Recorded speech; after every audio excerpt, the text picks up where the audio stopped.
На прашањето со шверцот за нафта вчера Бранко ја покажа целата своја нервоза, конфузност и збунетост.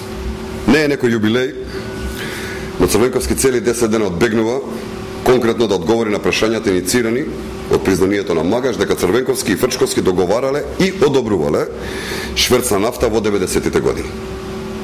Јавноста воопшто не ја интересира дали Бранко Црвенковски мисли дека Магаш е угледен или неугледен криминалец.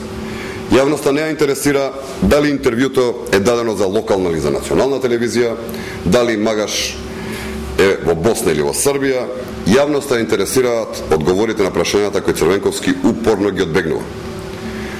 Замислете, во обид да се испере од одговорноста и да ја дефокусира темата, Црвенковски запрашува зошто не се проверува документацијата, замислете, на царината и на УЈП. Господине Црвенковски, зошто повторно го подценувате народот? Ако бил легален бизнис, ќе има во документацијата и во царината и во управата за јавни приходи. Криминалот и шверцот се криминал. И шверц токму затоа што се нелегални и ги нема во евиденцијата на државните органи. Вие сте злоупотребиле државната моќ за да не го евидентирате овој нелегален бизнис. Се работи за криминал кој што се одвивал надвор од институциите. Целта на секој криминал, па и овој, кој се одвивал под ваш патронат според тврдењата на Магаш, е да остане незабележан, а не да биде евидентиран во царината и во управата за јавни приходи. Не го подценувајте народот. Не може да избегате од прашањата на кои што се уште чекаме одговори.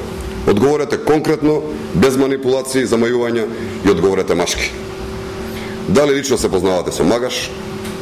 Колку пати се имате сретнато и што конкретно сте се договарале?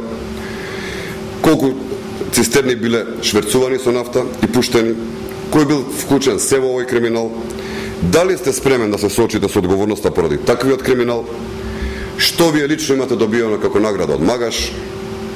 И на крај, дали имате грижа на совест, што додека малкумина се богатеа со криминалот на шверц на нафта, над 200.000 граѓани останаа без работа, беа избркани на улица, а фабриките затворени.